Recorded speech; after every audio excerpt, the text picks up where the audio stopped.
BestBookBits.com presents Free Will by Sam Harris. Belief in free will touches nearly everything that human beings value. It is difficult to think about law, politics, religion, public policy, intimate relationships, morality, as well as feelings of remorse or personal achievement, without first imagining that every person is the true source of his or her thoughts and actions. And yet the facts tell us that free will is an illusion. In this enlightening book, Sam Harris argues that this truth about human mind does not undermine morality or diminish the importance of social and political freedom, but it can and should change the way we think about some of the most important questions in life. The written and audio summary can be found on our website, bestbookbits.com. So without further ado, I bring the book summary of Free Will.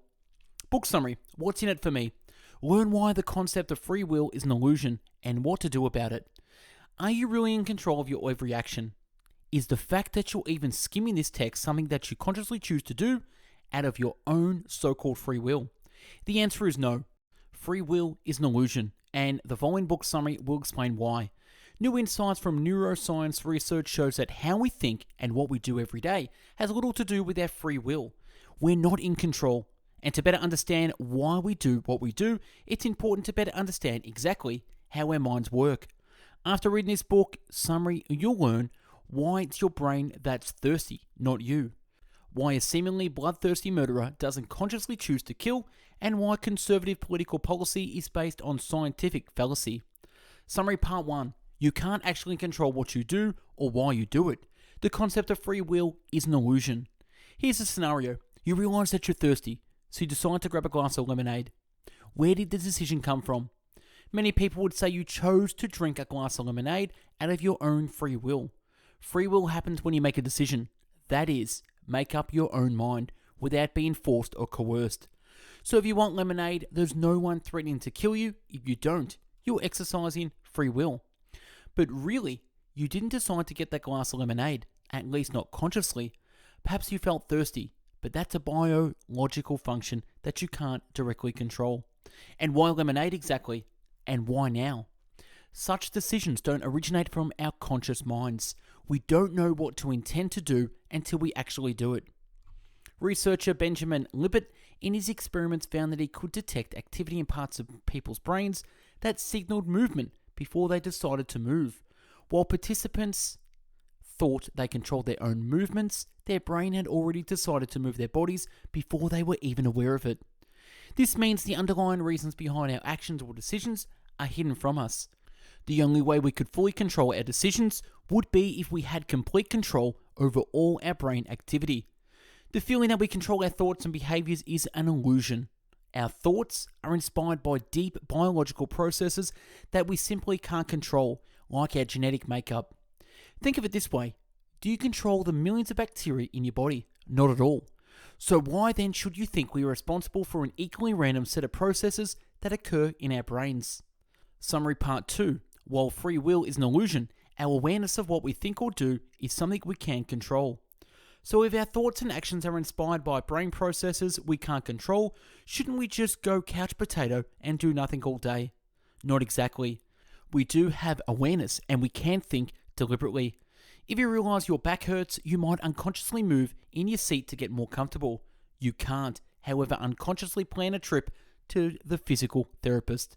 This is a conscious decision you have to make yourself. So if you're aware of the sensation like a pain, we can be motivated to do something about it. This isn't exactly free will, however.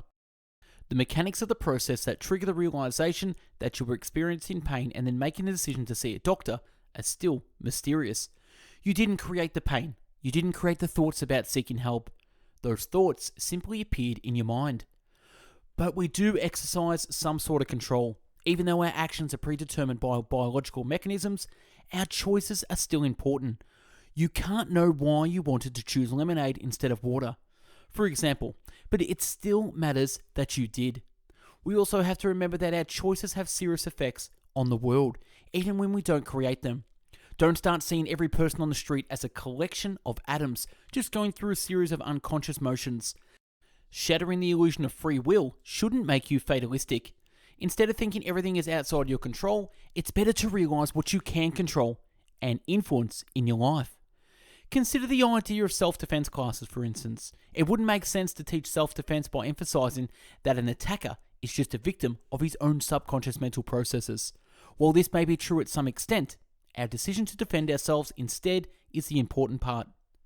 Summary part 3. With no free will, we need to rethink how we treat criminals and how we conduct social policies. The idea that we have no free will hold major implications for society, especially regarding how we deal with crime as well as how we form public policy.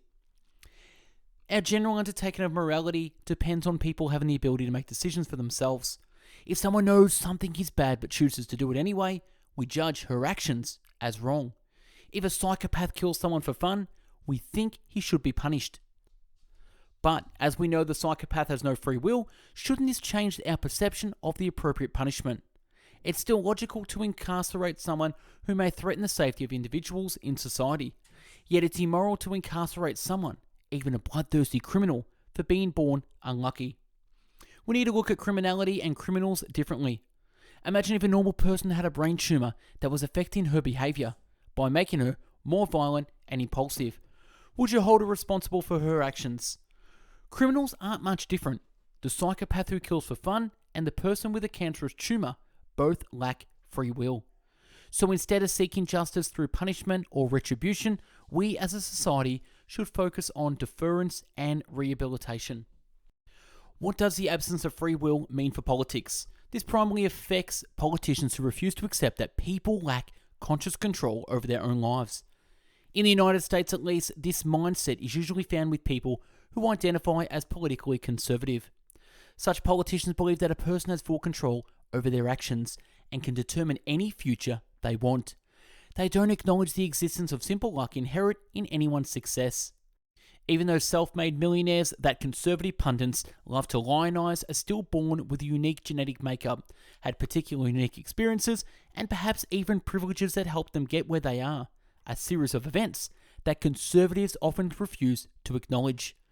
Politicians have to demand change when possible, yet chart another course to serve the public when change is impossible or ineffective. Critically, they need to understand we all lack free will and so need to try to help society accordingly.